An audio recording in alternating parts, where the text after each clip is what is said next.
There's a saying in China that if you want something done, then give something first. Here in Changpo, southwest China's Guizhou province, 17 farming families each received a $2,000 government grant, plus land, to help construct new homes after landslides severely damaged their old properties. As it costs around $8,000 to build a house like this, the policy succeeds in boosting consumption by encouraging devout savers to spend.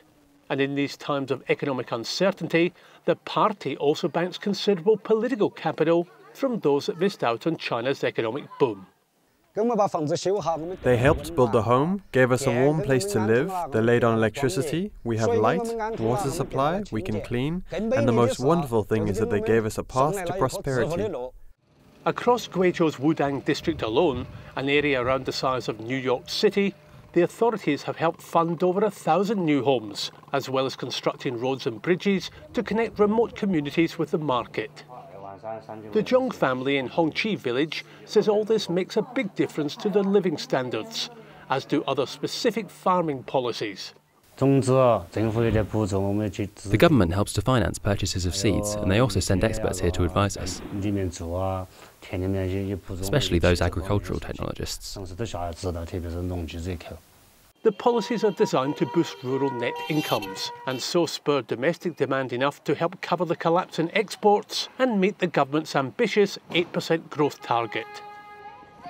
In a bid to supercharge spending right now, farmers can also qualify for vouchers that rebate up to 15% on home appliance purchases, a scheme that could generate this year over $20 billion in sales of warehoused washing machines, refrigerators and televisions. On the work front, other similar discount schemes cover motorbikes and vans. Plus, there's a popular 38% discount on farming equipment.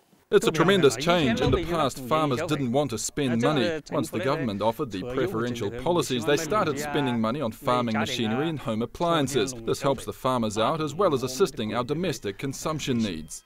But to what extent? The 700 million strong rural community certainly supplied ample cheap labour during the export manufacturing boom.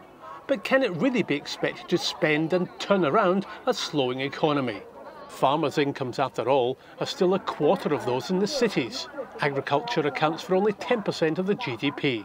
You can boost that income by 20% and it's still going to be less than a third of the salaries on the jobs in the coast that have been lost as a result of export industries shutting down.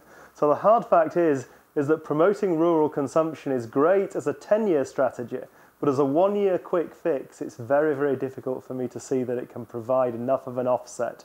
What can make the difference is old-fashioned Keynesian economics.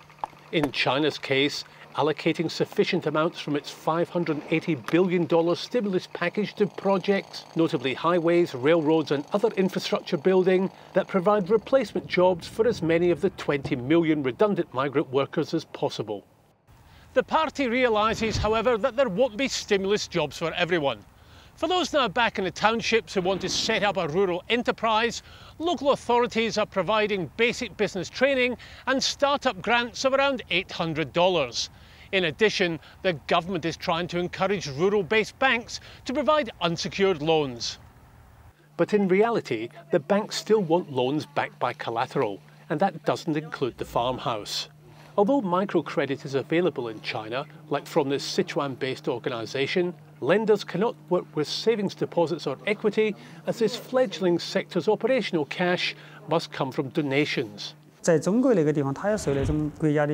In China, the legal system and politics restrains it.